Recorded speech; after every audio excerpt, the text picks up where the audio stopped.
Good morning and welcome to Katie Bell Physiotherapy and Wellness Live. My name is Emily and I am the clinical and Pilates lead here at Katie Bell Physiotherapy and Wellness on Ecclesall Road South here in Sheffield. Thank you very much for joining us. It is just after 11 o'clock, so if you haven't already, stop, grab your coffee, come and sit down, let's join in. And I've got a few questions to be going through, and if there's anything you want to ask as we're going on, please post those. Now, we're really excited to be hosting these regular live with the physio videos because we hear so much from people that life is busy. It's difficult to make appointments around work, and as a result, your health suffers. So we decided to bring physio to you. It's a great opportunity for you to ask questions, get advice about injuries, tips on your training, and we'll do our best to answer them throughout the session. We'll give as much help as possible, and if there's anything that we think that you should be coming in for assessment, we will let you know, but feel free to post questions as we go along. Now do remember, all the advice that we give here is based on the questions that you have provided rather than a full assessment. And if there is anything that we don't feel is right, we will ask you to come in. So I'm going to start with a question first of all from David. So David has sent us a question on email and he is asking, I have been given exercises for my hip by a physio and they have told me to do them 3 times per day. I'm finding it hard to stick to this. Does it matter? How many times do I really need to be doing them? Okay, well, thanks for your question, David. And yeah, 3 times a day is kind of a really standard prescription for exercises, but sometimes that can be absolutely spot on, and other times it might be over or under what you need. The main things that we'd really need to know is that you've not actually told me what's wrong with your hip and what might be happening with your hip. And so I'll explain to you a little bit about why you do different types of training and why you do the different types of exercises that you're talking about here in your question. Now, I find generally when people come to see me, if they are recovering from something acute, or if there is a real issue around the way that they're moving, maybe they've lost their technique, their quality and control, we need to do a low intensity, low loading, high frequency, high repetitions. So say for example with your hip, maybe say if you'd had hip surgery or had a hip replacement or something like that, you need to avoid the heavy loading, avoid stressing those structures whilst they're healing, but at the same time neurologically stimulating the nerves with good movement patterns and good quality of exercises. It's not necessarily about heavy, Jane Fonda, feel the burn. It's much more about giving that quality of movement back into your body. Now, if you're really wanting to build power, strength, resistance, we're really, you're not dealing with an acute injury, or maybe you're trying to work up into those stages, those high levels of rehab where we're wanting to actually physiologically bulk, bring up and what we call hypertrophy the muscle and give a bigger strength and stability around the hip. It might be that actually you would be better off on a program where you were doing, say, 3-4 times a week, maybe less than that, depending on how heavy the load was and how many repetitions you are doing and the quality of your movement. So I would say, without knowing what's going on with your hip and what the exercises are, if your physio has asked you to do them 3 times per day, it may well that they're trying to get you to get the quality right. If you're really struggling to get your exercises done, make sure what ones you do are really good. Be bossy with your body, as I say. Bossy to make sure you get exactly what you're looking for out of your exercise, and it might be worth having an honest chat with your physio saying, I'm struggling, I'm not doing it. We know when you're not doing it, I have to say, but say to them, I'm really struggling to do this. What do I need? Like, what's my bare essentials? What can I do? And how can I get the most out of my rehab?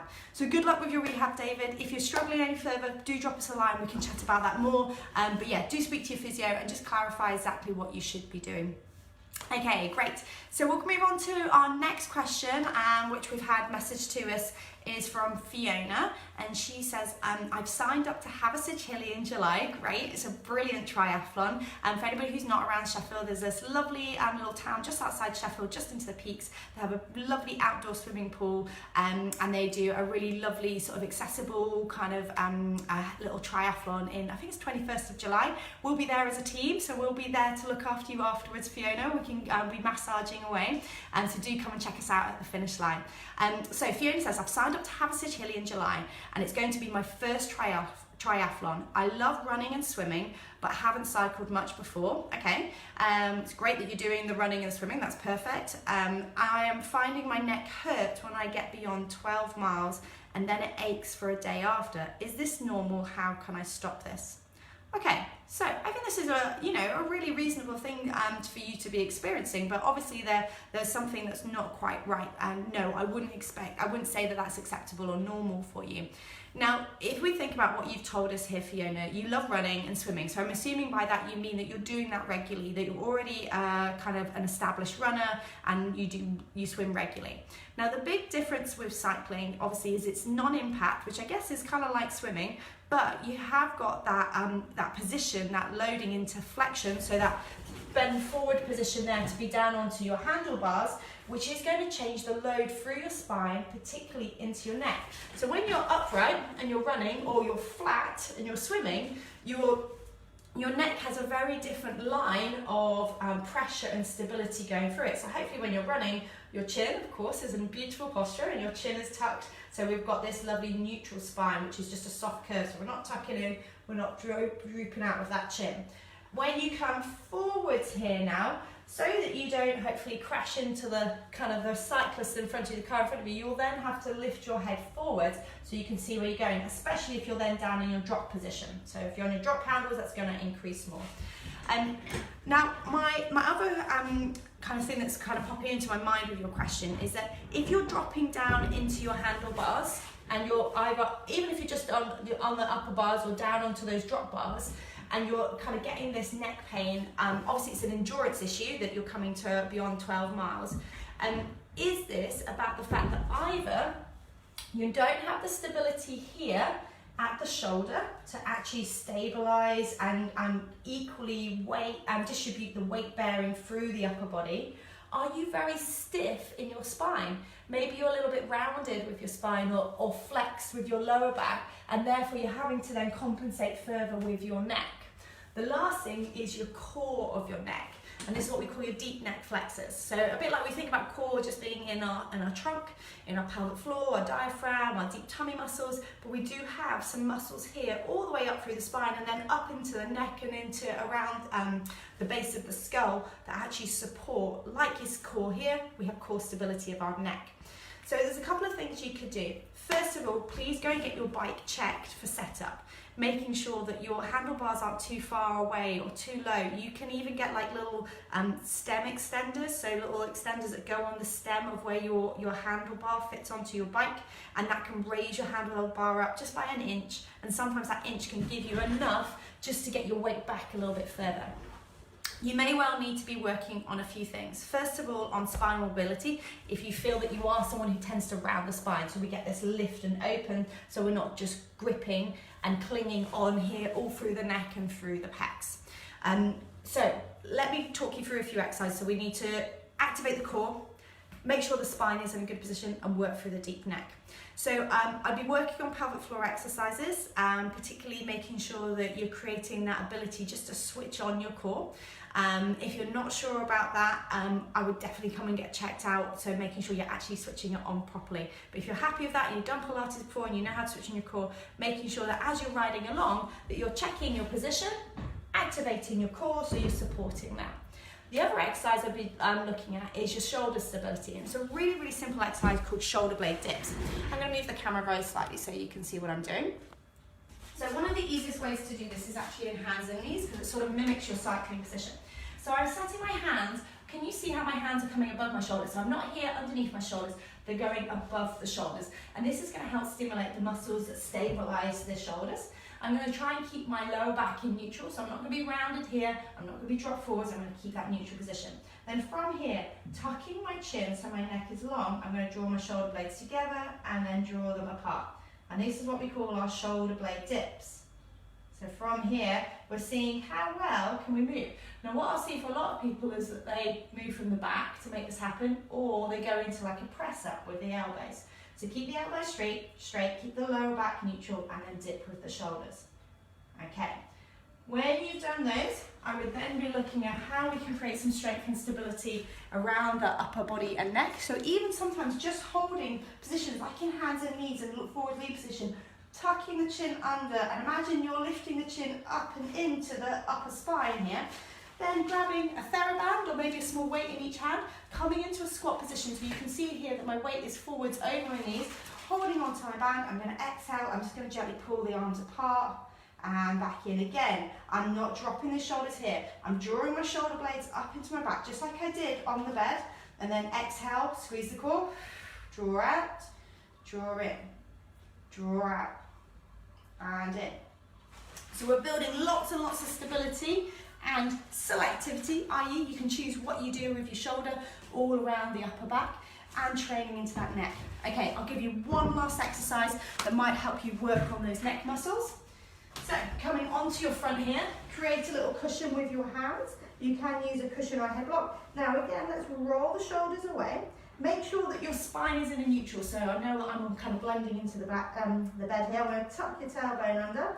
In fact, what I'm going to do, I'm just going to quickly whip this off so you can see.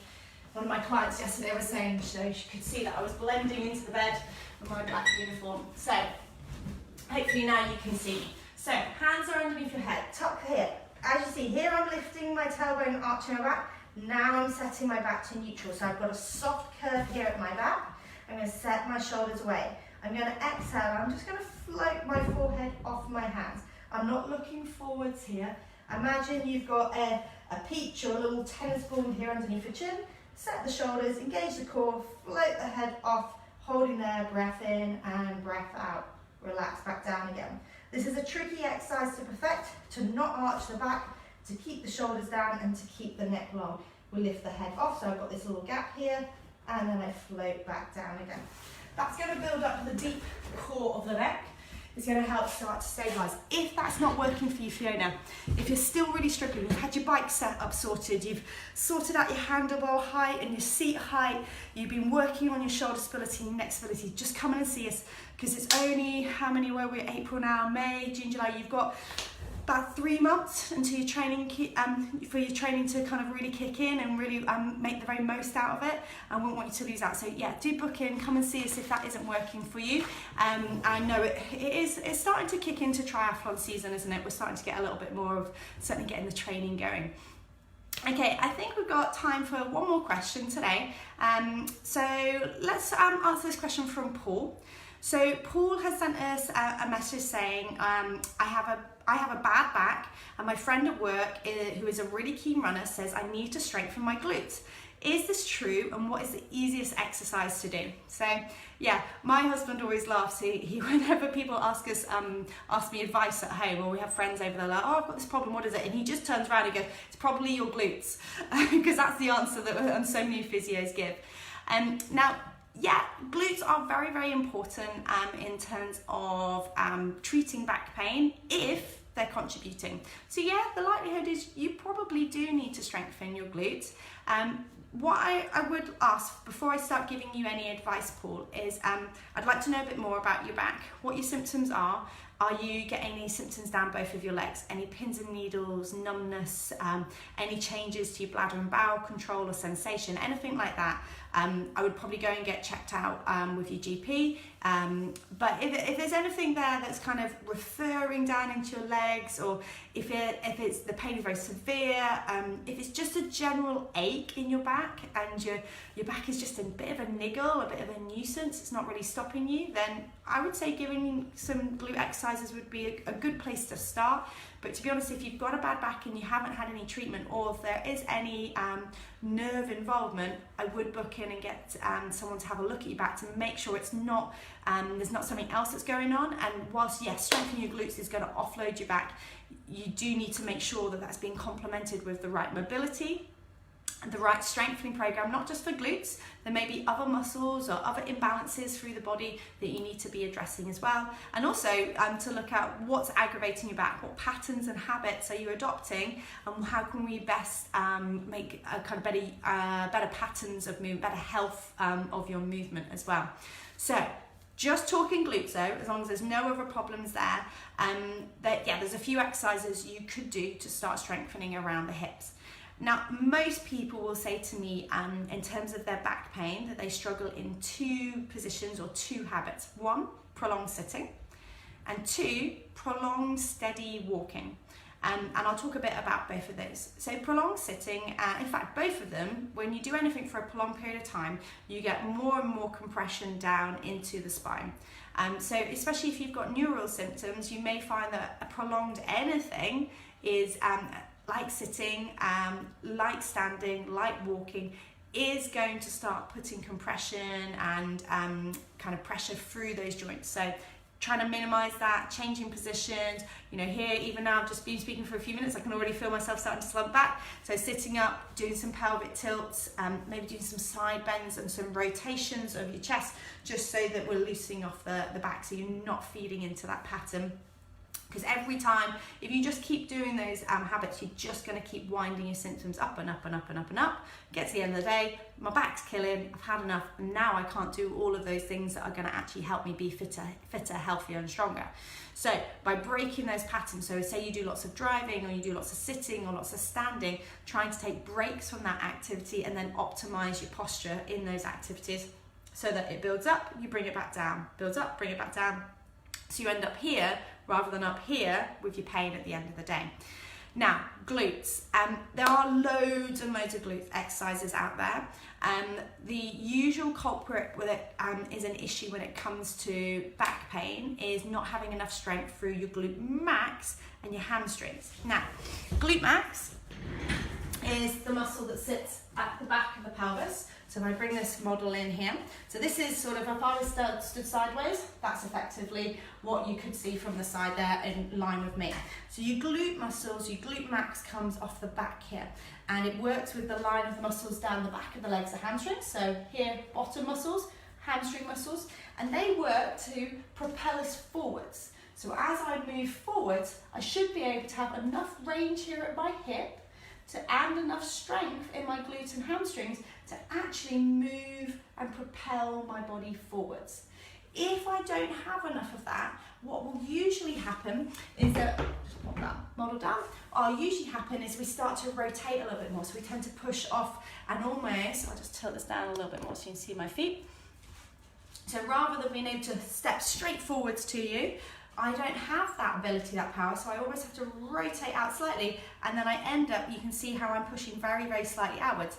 Maybe not as obviously as that for everybody, but just those very, very slight tweaks in movement then actually then start to create patterns and adaptations and gripping. So first things you could do is, I really like two sort of lines of movement to create stability. So I want to create stability the side to side of the hip. I also want to create stability at the back of the hip. And I'm going to give you a few options here. Squats can be an excellent exercise, but if you find that moving from sitting to standing is aggravating for your back, you may prefer to come into a laying position. So I'll just tweak the camera again so that you can see us down onto the bed here. Okay. So I'm going to do a couple of exercises here which are going to help you with your glutes. So let's move these through.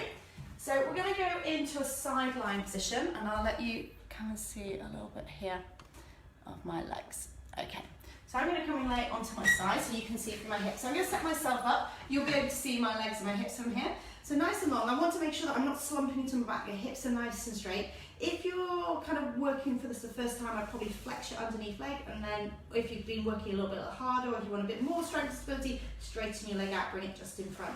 So we'll go from here. So leg is hovered up to hip height, and nice and long for the hip. I'm going to sweep forwards and backwards through that leg. So exhale back, inhale forwards. Now I really like this position because it's fantastic for retraining that control of the hip, and as you say, walk and step. Also, it goes in that lovely flow. So if you imagine a fan of muscles here around your hips, as you come forwards, you're going to have more bias here through the front. As you go back, the bias goes further and further back, all the way here, and then eventually start to join into that glute max. So we go forwards and back, forwards and back. Nice, smooth. Imagine you're painting the skirting board and then rubbing it off with your heel. And if you keep your waist nice and active and not slumping down into ribs and flaring, you keep that connection there and sweep through that leg there, you're going to get a really nice alignment at your pelvis and start strengthening those glutes there. So that's a nice one to do first of all. Okay, other glute exercise is what we're going to go into is a bridge. So I'm going to come onto my back. I want you to, as you come through into this position, I want you to step your feet a little bit closer in. So I'm going to come into line here. From here, now if you are having any problems with your back, you might like to modify this, not go quite as high up. I'm going to start without any head cushion, any head block. I'm going to keep my hips and my knees and hips and feet in line. You may like a cushion or a block between your knees. I'm going to exhale and roll, and I'm going to roll my pelvis off the bed, letting my lower back squash down to bed, and then I'm going to lift my hips off the floor and then roll back down again. Really, really simple. Make sure we don't go up into this pattern and start flaring with the ribs. Keep those ribs down. So we're going to exhale, roll up, inhale, roll down. Now, if you're noticing your knees are dropping together as you do that, maybe wrap a dressing gown cord or a TheraBand around your knees and just gently press your knees out. If you find your knees are kind of dropping out, pop a ball in between your knees. And that gives you a bit of an idea of whether or not you've not got the stability left and right, side to side on the hips. Okay, if everything's all right, you've got this lovely tram track leg line here that my knees aren't dropping together or falling apart. I'm going to keep that there, and I can start coming into my heel raises. I can make myself more unstable here, so I'm building up some endurance, so I'm going to get activity. I might even start doing a single leg, little tap on and off. I could even progress to a lift and lower. I'm still doing that lovely curl and roll down again. Peel and lift and roll down. Just watch with this again that you don't start arching here, because what will normally happen, just like you're experiencing your back, rather than your gluteals switching on, you start to arch the back, gripping with the spine. So you need to keep that tailbone tucked under so we get this line down the back of the legs. Gluteals, are the guilty culprit. There's loads of things you can do to strengthen gluteals, like squats, back lunges. So rather than stepping forward to lunge, step back and in, back and in. Crab walks, where you wrap a band around your knees and then step sideways, sideways, sideways to strengthen the outer hips. But what I generally find is that usually there'll be one hip that's more of a problem than the other, and we have to make sure that we're tailoring your program so we're getting the right balance of the inside, the outside, the front and the back of the hip. If you're not sure, give those exercises a go, and if that doesn't work for you, if you're still feeling like it's not getting any better, particularly if it's just that achy sort of back, give it a go and then book in. If not, if you're getting any neural symptoms, anything that's causing you problems down into your legs, please book in, come and see us, we'll be more than happy to help. Right, we're all out of time today, and thank you very much for joining us. We're going to be having these sessions quite regularly. Even if you don't see an event coming up and you've got a question, you can email it in, and either the staff will get back to you directly or we'll answer them like we've been doing today on our Facebook Live. So thank you very much for joining me today. Really loved answering all of your questions, so do keep them coming. Have a great week. Happy Easter. Take care. Bye-bye.